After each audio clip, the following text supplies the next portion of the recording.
Bruxismo è serrare o digrignare i denti in modo ripetuto, in modo forte, in modo potente.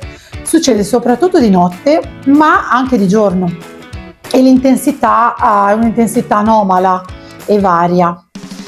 È una parafunzione, un uso scorretto della mandibola e può causare mal di testa, dolore al viso, al collo, tensione alle spalle, sonno disturbato e usura dei denti. Dal punto di vista psicosomatico, il stringi, il resisti è proprio il segnale di una parte di te che non trova il spazio. Il bite protegge i denti ed è importante, è fondamentale, ma se non lavori sullo stress, sulle emozioni, sul sistema nervoso e sulla vera e autentica causa, se non vai a ricercare quella, il corpo continuerà a stringere. Occorre lavorare su un rilassamento profondo, sullo scarico emotivo, sul lavoro sulla mandibola fisico, proprio collo e respiro, e sul riequilibrio del ritmo interno.